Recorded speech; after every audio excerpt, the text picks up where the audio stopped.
Well, hello there, Dippers, and welcome back to episode 57 of the Knuckle Sammich podcast, the official MMA podcast of Sauce on the Side. As always, Dippers, I'm your host, joined by the man, the myth, the legend, Mr. Thomas R. Shackelford. Good morning, everyone. And our producer, Mr. Leighton Pip Shaventone. Do you think having my cat sit next to me on my throne makes me look more intimidating? Like a gargoyle protecting me? That throne looks as intimidating as the throne after the dragon burnt it. Yeah. Speaking of Thrones, Game of Thrones now over. So I think I'm going to change my cat's names. I was going to ask you that. You know what's funny is he actually made fun of people who named their kids after Game of Thrones characters. This is not a kid, this is an animal. And he made fun of them for doing that because the last season was so terrible, in his opinion. And now he's sitting there with a cat named Mountain and another cat named Hound. I didn't make fun for that. I said that they probably feel stupid that they named their daughter Khaleesi right now. Well, now the cats are Hans and Franz. Hans and Franz. I like it. I'm sticking with Manny and Big Poppy. Oh, damn, yeah, that's a good one. That's the best combo. Drake never said to my cat's names to be Mountain and Hound. No, I've never. They've always been Big Poppy, and it makes sense because one of them's a bigger cat than the other. So you have Poppy and Manny, and it's a pretty cute combo. They're as crazy as Manny for sure. Especially for a guy who can sit there and watch a Red Sox game and just bitch nonstop for an hour and a half. For fuck's sake, man. I witnessed it like 3 weeks in a row. Son of a bitch. They tied up in the bottom of the 13th. They tied it up. We gave away the lead for the third time this game. So, Dippers, today we will break down UFC Fight Night 152. Talk about those fights. We don't have any fights to break down for you this week. This week we are also going to bring back Leighton C's 10 Seconds to Sweat. He will break down a fight for us that was maybe the most exciting, funny, just all-around wild fights that we've seen to this calendar year. So, without further ado, Mr. Pitt, drop the noise. Welcome to the Knuckle Sammich Podcast with Thomas R. Shackelford, a Sauce on the Side production. Alright, so first up, Mr. Shackelford, there was something that was brought to my attention that I thought we needed to update everybody on. So last week you did do a taste test of the Sour Patch Kids candy. Tell us, yes, the Sour Patch Kids candy cereal. Tell us about your next couple of days after you had eaten that cereal. I think I could poop through a straw for roughly about 4 days after. And my littlest daughter also, I poured her a bowl in the morning. She was super excited to see him. She ate about what I did, about 3-4 bites, and then she was done. And she also was sick at her stomach and pooping through a screen door. So, although it got I had seen you Monday. A B- on taste, I'd say it's not worth the 5 days of diarrhea. No, it's not worth it. A B- food never is. I had seen you on Monday, and I thought you were gonna die. You were talking about it. You were talking about how bad you felt, and I attribute it straight to that cereal. Either A, Leighton C poisoned you in preparation for the mile. The big race, yes. He got me. Or it's just a terrible food. It got me. I mean, plain and simple. It got me. I mean, it's terrible food still. We got the Miracle Mile coming up next Monday. Had he given it to me tonight, had we taste tested tonight, it would have destroyed my race. It would have ruined you. It would have ruined me. I guess he just didn't put enough of whatever he put in it. No. I'll get it next time. I actually brought my own beverage tonight and cracked it open while I was here. Just to make sure. And spilled it all over his floor. Yeah, it was a little shook up, apparently. It's been a while since Thomas stole my DVD or something bastardous to me, so he decided to portion bill over my new floor. That's only payback for the 4 days of, 4 days of 4 days of runs that he had to put up with that cereal. So, Leighton C, your 10 Seconds to Sweat. We're going to have you break down the Michael Pereira and his name's Michel, wasn't it? Michel? I think that's what they call him. Michel Pereira. Well, whenever they announced it, they even said it with a D, Pereira, and that's why I tried to do Pereira. I was confused. That's why I tried to enunciate the Pereira. Michel Pereira. Michel Pereira. I think so. There's no D. No D? There's no D in his name. Pereira. I don't know. Maybe there is a D in his name. I thought you just said there was a D in his name. They enunciated it. I don't think there is. Oh, they made the R sound like a D. Yes, Okay. and that's what let me. Like several times, I was like, I don't think that's how they hit the name, but they just kept fucking doing it. So Well, maybe his name's not Michel either. Yeah, Michel Pereira. It is. Yeah. So there's no telling. Ultimately, he ends up knocking out Danny Roberts in the first round. Latency, give us your 10 seconds of sweat breakdown on this fight. So Thomas and Jake are talking this fight up really, really hard before it starts. I'm like, okay, we'll see this happens. And then this Pereira guy, his name, is coming out to the cage crying. And not only is he crying, find an emotional moment. Then he just stands there and hugs his trainer for like 2 minutes. Like, dude, get in the fucking cage and fight this guy. I'm not paying to watch you cry like a little bitch. So I already hate the guy before the fight even starts. Then the other guy comes out there. What's his name? Danny Roberts. Yes, sprint it out of there. Sprint it out of like, this guy could kill him. Like, this is over for sure. They get in the cage. Nothing happens. And then at exactly 1 minute in, the Pereira guy does a rolling heel kick. Something. I don't even know if that's the actual name. That's I've what never Paul heard them. Felder called it. Yes. Okay, so We needed Felder called it a we spring needed heel. Kevin James to break this down. Okay, but for right now, who said it? Paul Felder. Paul Felder said it, so therefore it is law. It is long. Rolling heel kick. And then he did some waltz dancing Michael Jackson legs, Superman punch. Then this had Danny Roberts fucking 14 kinds of confused. He just ran back at this point. Then he goes off the cage and tries to punch him and misses that one too. At this point, Danny just decides it's over. Get next to me, knee me in the face, which is what happens. And then he gets a little tap on the nose and passes out or gets knocked out or whatever. But that was awesome. This guy's my new favorite fighter. New favorite fighter. Yeah, pretty. Apparently he's lost 9 times. He's not very good, I don't guess. No, but he's fought 31. He's fought 31 Okay. times by the time he's 25. Okay, that's a lot of fights. Yes. He's not coming into his prime. Yes, this is your kind of guy. After that, am I gonna say it? Should I say it? Is he the GOAT? After that one fight, he might be next Liddell. He might be the next Chuck. He's the next Chuck. It's possible. He's dare I say it, he's the next Chuck I've Liddell. only seen that kind of fight one at a time. I just Chuck Liddell. So I can't wait till Leighton. Have we had you? Guys, in case you guys aren't aware with the situation here, Leighton C watches less fighting than probably anybody you know. Only watches fights whenever basically Conor McGregor or John Jones are going to be fighting. If Chuck Liddell were to come out of retirement again, Leighton C would be tuned in. Yeah, we're going to have to get you to watch Johnny Walker fight next. like the whiskey, it definitely kicks ass. Then I think kicked my ass. Yeah, he kicks ass harder than that Johnny Walker kicked yours. But let's stick on this guy for a second. Michael Pereira, Michel Pereira, whatever you want to call him.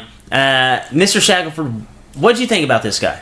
He was a wild. I mean, he's a wild man. I didn't really know anything about him. I knew Danny Roberts was tough. He's had quite a few fights in the UFC, and all they kept saying was like how wild the guy was, and Crazy Horse is what he reminded me of. Yeah, he had he wasn't as crazy as Crazy Horse, but He was a tame horse. Yeah, he had that thing going for him. I didn't know anything about him. I assumed that Danny Roberts was probably going to beat him. Thank God I didn't pick him. He just did some capoeira and ran right through him. Awesome. I mean, it's the 170-pound division. They need some extra fun there, because when you look at the top of the division, you got like Usman, not the most exciting guy. Woodley, not the most exciting guy. Covington. Colby Covington, not the most exciting guy. So inject a little wild man in there, and we're gonna have a party. I absolutely agree. I'm glad you said it, because that's exactly where I was going to go with this. I'm glad that the 170-pound weight division finally has somebody that we can just be like, all right, this guy's going to go out there and put on an absolute fun fight. Yeah. And even the fresh blood, Ben Askren, not the most exciting guy to watch. If you like the high-flying acrobatic fighters, this guy is it. Guys, if you did not watch this card this last weekend, you have to at least watch this fight. This is the same guy that I know you've seen the gif of, the guy who jumps on the side of the cage, puts both of his hands up on the top, does a backflip off, and tries to kick the guy in the face. And yes, it's exactly like I said it there. Yeah, it looked like a pro wrestling move where they like jump on the rope, the second rope, and do a backflip and land on the dude. That's exactly what it is. And then there was one time where the guy was like trying to pull guard, like just laid on his back trying to get Pereira to come on top of him, and all Pereira does is just like turns around, does a backflip, stomps him in the face. So he is that exciting. Yeah, he'll be fun. Yeah, hopefully the UFC matches him up with some other stand-up guys so we just get some wild matches. So this is another thing that we talked about prior to coming on the show. The first 5-6 fights, the whole entire undercard, was maybe the most exciting run of fights that we've had all year. I mean, you look from top to bottom on that, the undercard there, you had Ed Herman going out there and putting on a clinic on Patrick Cummings. You had Zach Cummings finishing his fight in the third round. That was a very fun fight to watch, especially if you're a Zach Cummings fan, like we are. We had the Pereira fight. You had high-level, high-intensity, just all-out wars for the beginning of this card. Mr. Shackelford, why do you think that this card was so bottom-heavy with so many exciting fights? I'm not sure. I mean, a lot of these guys, most people wouldn't have heard of. Actually, the first 5 fights were finishes. The only one, it ended at that Desmond Green, who, kind of wild. The guy he fought, Charles Air Jourdain. The guy was like a 145-pounder that bounced up to fight Desmond, and it was a fun fight. He gave Desmond Green all he could handle. I'm not real sure. I mean, like Trevin Giles, Julio Arce, and Julian Erosa was a really great fight. Those are 2 names that most people wouldn't know. That Michael Trezano, which I know from The Ultimate Fighter, he fought a dude named Grant Dawson. That dude's tough as hell. He pretty much whipped up on Trezano the whole time. It was pretty nuts. I don't think I've ever seen a card that the early prelims all the way up were fun. Like yes. There's always a snoozer. There's always at least one snoozer somewhere. You didn't really hit a snoozer in this one. No, I don't think agree. One fight was really a snoozer. No. I absolutely enjoyed it. And even the Desmond Green fight that you were talking about, those guys were averaging 50 strikes thrown each round. Yeah, that was fun. I keep saying. So his name is Charles Jourdain, but his nickname is Air. Whenever they said it, I was like, God, this is the worst nickname I've ever heard. But then as I kept saying, I was like, no, that's pretty good. I like it. It's not bad. I like it. So really, that fight was probably the slowest one of the night. And like you said, they threw 50 damn punches around. So if that tells you anything, that should tell you to give this one a watch. First fight that we'll talk here in detail that was on the main card. Charles Oliveira picks up a win against Nick Lentz, keeps that train rolling with Charles Oliveira kind of moving up the rankings there. What do you think about Charles Oliveira? Do you think that he's ready for maybe a top 7, even top 5 opponent? I think so. I agree. So last week I said we're going to pick Oliveira, and he already had a win over Lentz. He actually has 2 wins. That was their third fight. That was the third fight? The other one, he was beating Lentz up real bad and hit him with like an illegal knee or something, and they stopped the fight. Wow. So it was a no contest. So that's the third damn time he's beat up Nick Lentz. I throw him against anybody. During the broadcast, they said that they thought he needed to gain some weight at 55, some muscle. They said that a guy like Khabib would probably ragdoll him because he's so skinny. I don't think so. He's not only is he big for that weight class still, like lengthwise, but when you like Felder was even saying, he was like, well, he was a lot stronger than I ever expected him to be. And Paul Felder is supposedly one of the biggest guys in the 55-pound division. So I say give Oliveira anybody in the top 5. I think right now he's on a streak. He's finally putting it all together after all these years. Give him anybody in the top 5, and that would be an amazing fight. Yes, I absolutely agree. 5 straight wins, 5 straight finishes. I mean, if he doesn't deserve a top 5 opponent at this point, I really don't know if he'll ever get that. So another fun, exciting guy that we kind of like to watch fight. The guy who had beat up Brian Barberena basically to a pulp, showed Brian Barberena's actually better at taking an ass kicking than Mr. Shackelford himself.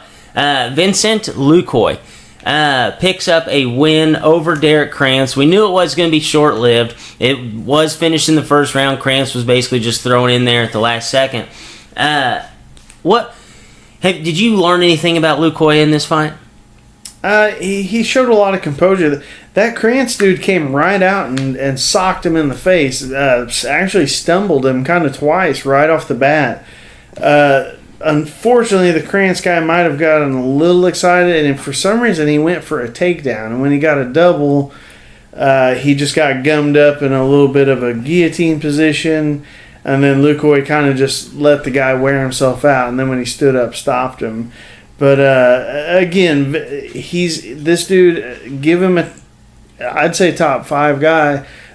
He's really calling. I guess they have a fight in.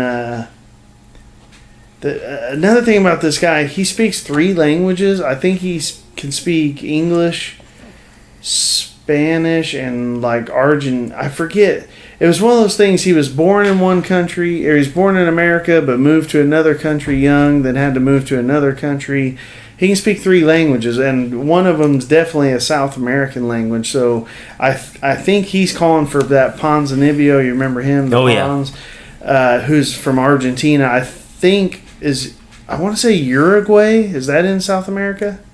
Oh, dude, you can't ask me for anything. It's a country geography. somewhere. Okay, I want to say he's calling for a fight in Uruguay with another South American fighter, which is the Pons. That would be a fun fight, dude. That'd be a gnarly fight. That would be. To me, that's perfect because the Pons is right up there. I want to say he's like 6 or 7 in that division. So go for it. And hey, a quick thing on that Krantz guy. He came off of Dana White's looking for a fight. Like they saw him fight at a smaller event, and they went ahead and called him up. He took this on a couple days' notice. I hope we see him again. Like I said, he ran right out across the ring and went right at one of the best guys in the division. They said he played football in Texas and was on like a. He went. I think they said his team played in the state championship game 2 years in a row. One of the years they played against Matthew Stafford's team. Wow. So a little weirdness there, but like. Imagine football in Texas is like insane. So imagine being on a team that played in the state championship 2 years in a row. This dude legitimately basically has played in like the Super Bowl. I mean, those games are like the Super Bowl down in Texas, and he was playing against Matthew Stafford. You know who else was on Matthew Stafford's team? Who? We're really going to test Mr. Shackelford's wealth of knowledge for other sports. There we go. Do you know who Clayton Kershaw is? Clayton Kershaw, baseball player. Yes. Yeah. Pitcher for the Dodgers. Probably you Did could make the argument. argument. The Nationals at some point? No. Okay. You could make the argument that Clayton Kershaw is probably like the best pitcher over. I don't even know if it's an argument. I think it's like hands down he's the best pitcher over like the last 10, 15 Oh, years. yeah, definitely. Yeah. So Matthew Stafford and Clayton Kershaw were both on that team. What the hell? What position did the pitcher play? I think he like was wide center. receiver. I think he was a center. He was not a center. I think he was. No. I think he was. He might have been. Latency, fact check me. I will. This is our stats department jumping in on it. I think Clayton Kershaw was a center. That's wild. But that is crazy, dude. That's a lot of professional sports talent on one field. Yeah. Could you imagine going a state championship football game had maybe the best pitcher of a decade out there. They had a guy who's probably going to stick around the UFC for a while out on the field, and they had a quarterback who's played at a Pro Bowl level. Like a 15-year pro level quarterback. Yes, that's crazy. So we'll go ahead and talk about the unfortunate events of Megan Anderson. Your girl gets subbed in the first round by Felicia Spencer. There ain't nothing to talk about. That girl ran. Anderson, just like against Holly Holm, she hit her with some couple really good strikes.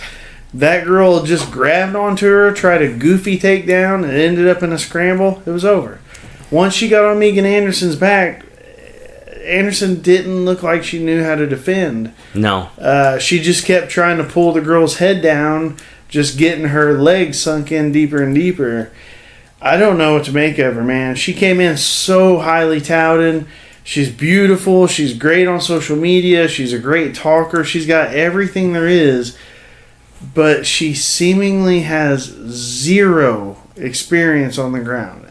I don't know how you even become an Invicta World Championship champion with zero experience on the ground. I don't know what to make of her. We can't pick her again. We won't be able to pick her until she shows us something. But what does this say about Felicia Spencer now? She's undefeated. She just beat Megan Anderson. Also an Invicta champion. Yeah. A 145-pound champ. So, I mean, she looked tough. She's a Brazilian Jiu-Jitsu black belt. She showed it. She took a couple hard shots, but once she was on the ground, I mean, she controlled everything. So, again, that 45-pound division, they brought Edna Anderson in. I basically think they brought her in to beat Holly Holm and kind of be the next big thing at 145. And she's technically she beat Kat Zingano, but she actually her toenail scratched Kat's eye. So you're looking at a girl that's by general consensus she won off a weird fluke, and then two really really not good losses. So. Right.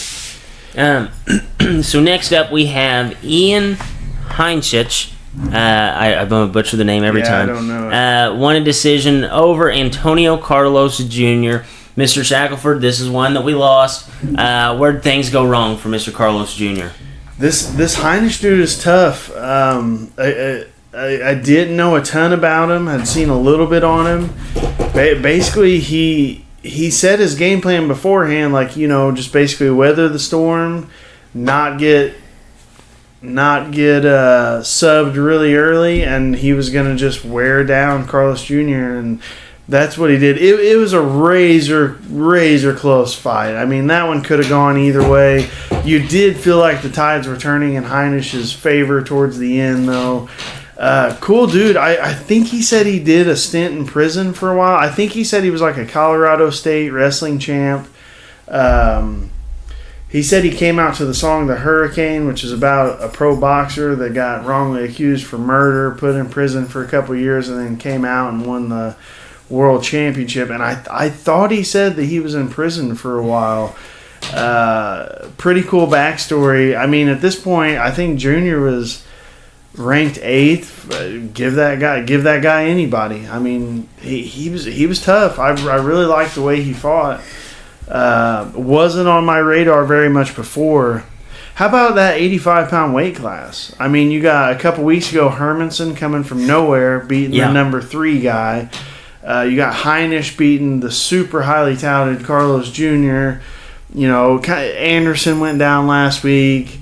2 of the dudes, Weidman and Rockhold, aren't even in the weight class anymore. Rockhold, for sure, he's got a booked fight at 205, and Weidman's talked about going to 205. That weight class is... I feel like we're having a turning of the tides. If I was a 55-pound fighter, I would just eat a whole bunch of food and be an 85-pounder, because you're in the mix. Yeah, it's wide open.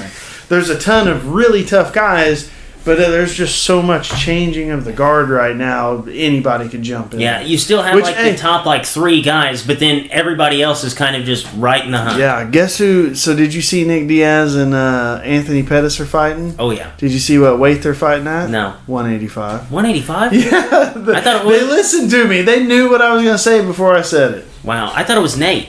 No, they're both one. It is Nate. Did I say Nate? You said Nick. Yeah, it's Nate, and they agreed to fight at 185. So wow.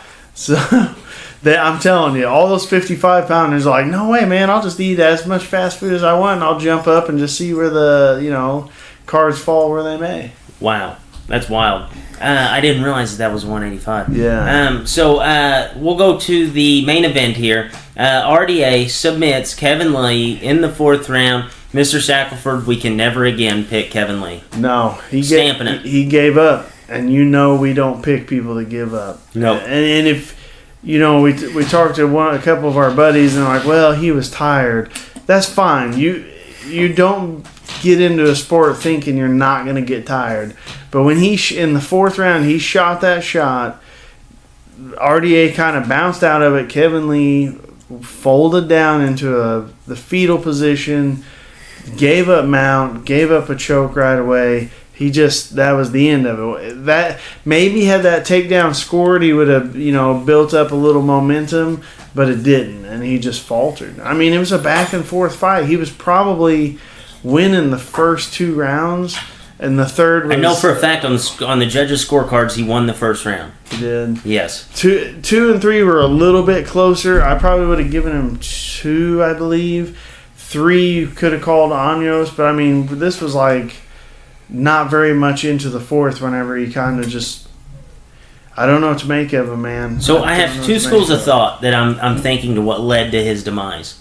One is he could be the run-of-the-mill guy that we see that completely dominates the lower-level guys, but then the moment that he gets pushback from a guy, he folds. Yeah. Or it could be the fact that he was going up in weight and he wasn't ready for a 5-round fight.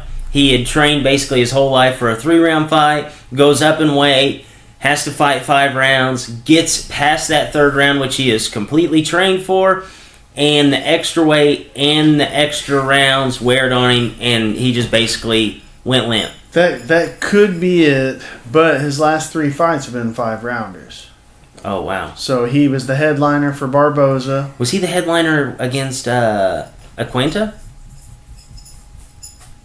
Yeah. Wow. So his last 4. So Ferguson, Yeah. Barboza, Yeah. Iaquinta, and now.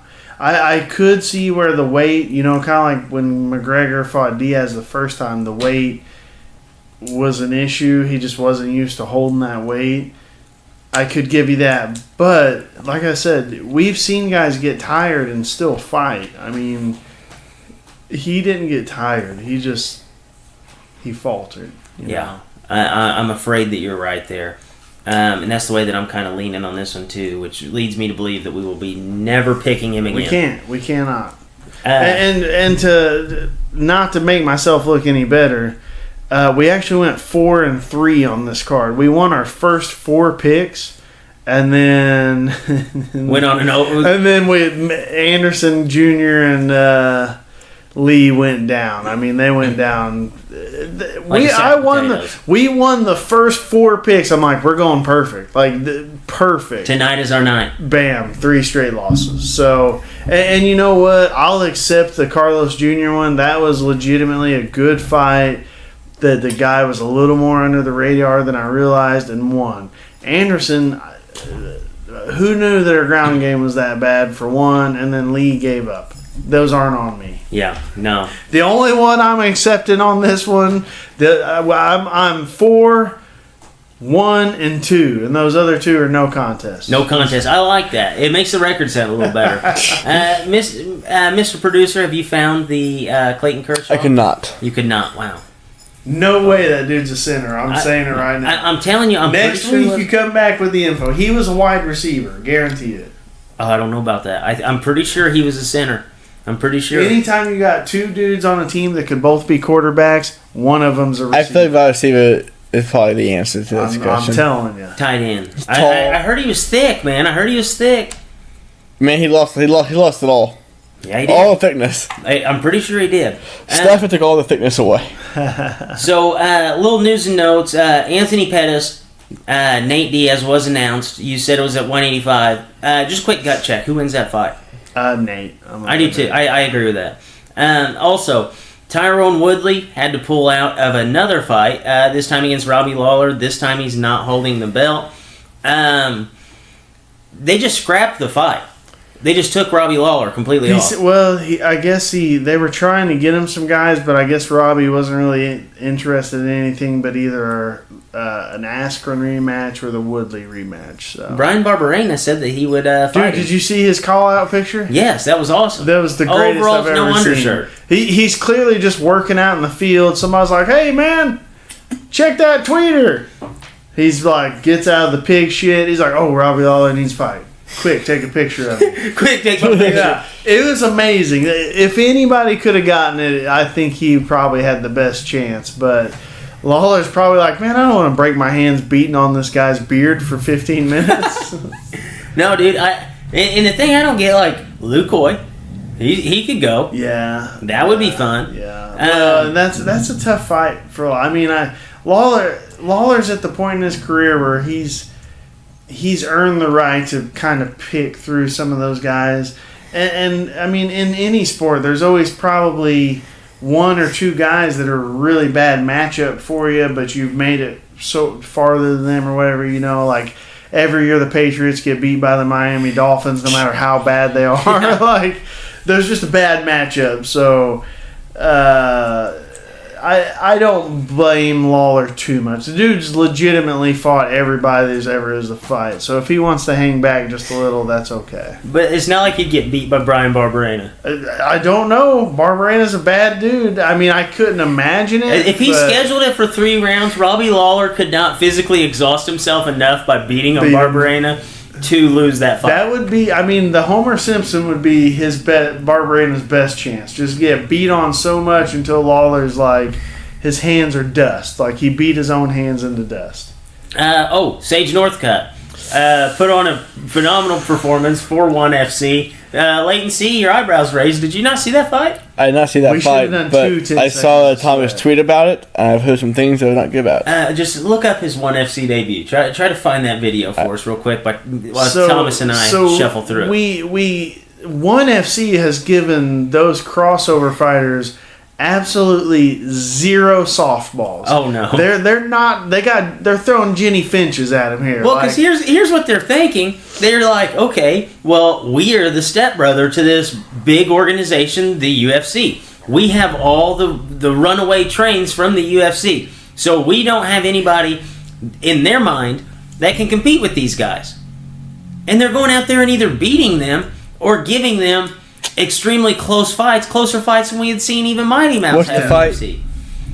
Just put Cosmo versus Sage Northcutt. Okay.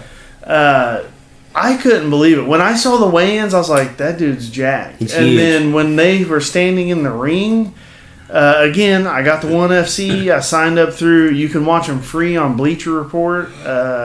So it was a free card, and so I was watching it live. When those two got into the ring, I was like, that guy's really, really... His body was better than Sage Northcutt's. Yes. I don't want to sound like the dude that's scoping out the muscly dudes, but I can pick a muscly dude that's more muscly than another dude. He was huge, and I know I've told you this. I really feel like I don't think Sage Northcutt has ever fought in an actual ring before, because he did okay. He did like a sidekick. He was bouncing around real good, and that guy took maybe 2 steps forward. Sage scooted back a little. He tried circling to his right, which put him into the ropes, and then he just like kind of panicked and went to his left and ran into a gigantic right hand. Hey Thomas, just give me a credit card so I can watch this fight. Credit card? He's gonna make me watch it through the. Just go to Twitter. He watched it live for free. Yes. There's no way you have to pay to watch the replay. Okay, hold on. I'll figure this out. Are you on Flow Combat or something? There's a reason why they're trying to get you for money. I'll figure this out. Don't worry. Bad news for Sage, man. I don't know if you saw, but he actually broke like his orbital in a bunch of places and had to have surgery. Dude, I thought he was having a seizure after the fight. I didn't see it. Because they showed the initial knockout, and then he landed. Here you go, LC, the computer man. I got it for you. He landed. Oh, it's on Twitter. Can you Google He it landed on Twitter? face first, and then immediately he it looked like he did like a pec fly. Pec deck? Like that. He looked like he was face down on the ground doing the pec deck, and he did like 2 reps, and then they panned away so you couldn't see him. Like, we killed him. I honestly thought that he was dead for a second. That was easy. That Cosmo guy. That's quick. Yeah. So that Cosmo guy, I didn't know this, but one of my friends was telling me. So Nicky Holtzkin, who's a really world-renowned kickboxer who actually fought on this card also, he fought to a draw with him. He's apparently like a multiple-time Muay Thai champion. I didn't know anything about the dude, which I did let it slip up. I didn't realize that card was this weekend. Gary Tonin was on that card. He beat a dude in like 20 seconds, heel hook. Nicky Holtzkin was on there. Giorgio Pastorian is his last name. He's a world champion kickboxer. It was a great card. One, again, I didn't catch it. It was Saturday morning when it was on, or else I would have tried tweeting it out in time. I caught like the later half of it. Again, one has an amazing free app, an amazing free card. I need to keep an eye on it a little bit better to make sure that I bring up the fights. So. Yeah, no, one is doing a phenomenal job. Whenever you watch a one FC event, it reminds me of the old school UFC mixed with Pride. The Pride fights. Yeah. Because you have the Pride, it's basically the whole entire Pride setup, but the way I think it's like early years UFC is that they're taking pretty... I hate to call them one-dimensional fighters because they're more than that now, but they're as one-dimensional as you can be in 2019. Yeah. Where they have this phenomenal kickboxer who's taking on this multiple-time grappling champion. And that's what these guys have done until they get to one. And I think they're doing a good job of mixing up matchups like that. Yeah. Like putting Sage Northcutt against an all-time kickboxer. You have multiple-time jiu-jitsu champions. I like how they mix the kickboxing with the MMA. So last time Gary Tonin fought in it, it was their ring. It was their cage, kind of like what we're used to. But they had kickboxing fights in that cage. Well, this time they did a ring for some reason, and then they had actual kickboxing fights with like big gloves. Just gnarly. Just a fun event to watch. That whole day was just nothing but fun fights. Yeah, no, I absolutely I had like 8 hours of fun fights that day. It was the best Saturday I've had in a long time. So any little news and notes that you want to hit on before we wrap this bad boy up? You had those. We went over the Diaz and Pettis. Really, we don't have another fight until June 1st, which is it's a big one. Gus versus Gus versus Anthony Smith. That's not the big one. I'm sorry. The big one is Cowboy. That's June 8th. And there's a good chance I'll be at that. I'm very jealous of that actually. You won't do it. I'll be there. We might see him on there. You gonna get floor seats? What's the plan for that? There's no way I'll be doing floor seats. I've got too much going on that weekend. Cubs are playing Cardinals that weekend. Hell, you don't even need to. You got down on the floor. True, you just go, hey, wait till like the second to last fight, just walk down. Yeah, so the first you got Gustafson versus Smith, so that'll be our next one we break down. And then the 8th is the Cowboy one. But, I mean, Gustafson Smith's also got Vulcan versus Lear Latifi, Jimmy Manuwa.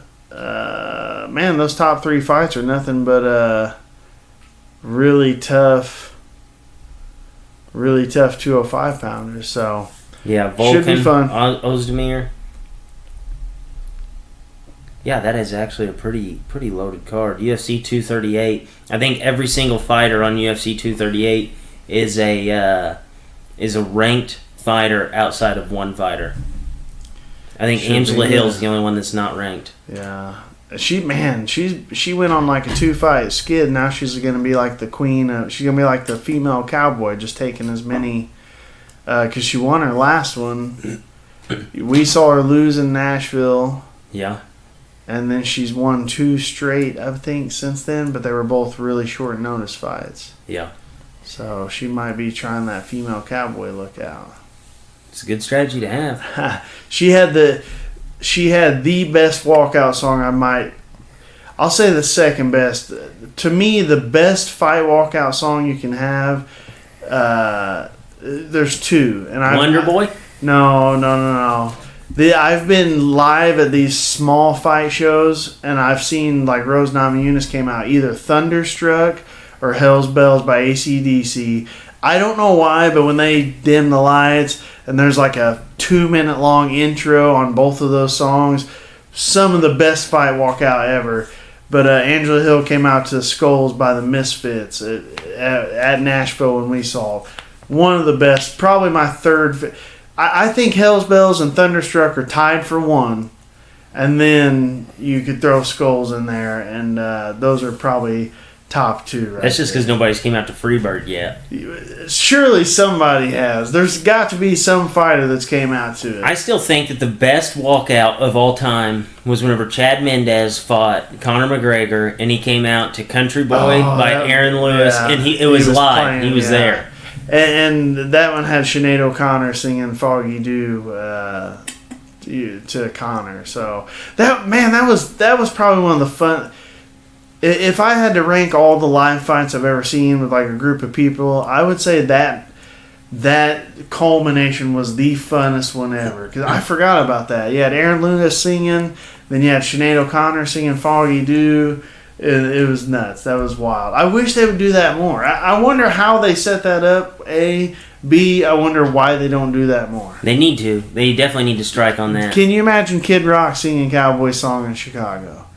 Oh, How much man. would you love to see Cowboy and Kid coming Rock. out to Kid Rock with like a giant American flag just like roaring behind them singing Cowboy? That'd be awesome.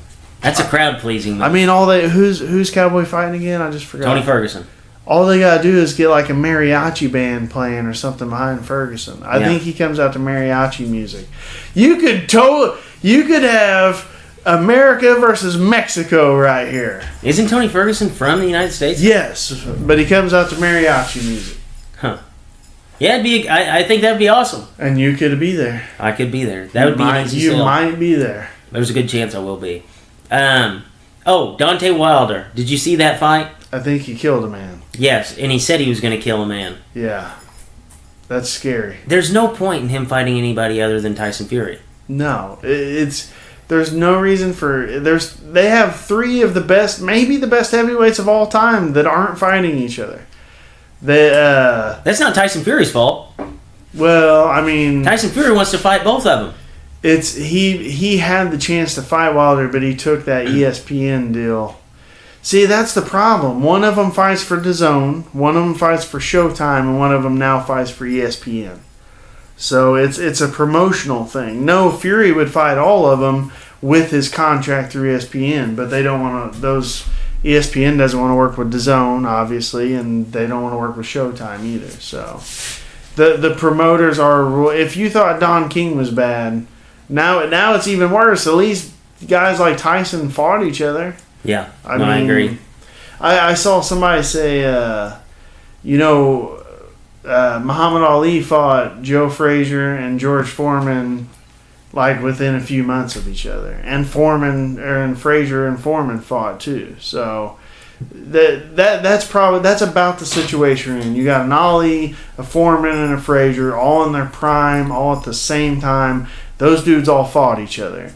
Now we got Fury, Wilder, and Anthony Joshua, and they're not fighting each other. Yeah, it's such a bummer. Such a bummer. Anything else before we wrap this show up? No, sir. We'll be back for some breakdowns next week. And on that note, for Drake, for Shackelford, and Leighton C., Dippers, as always, stay saucy.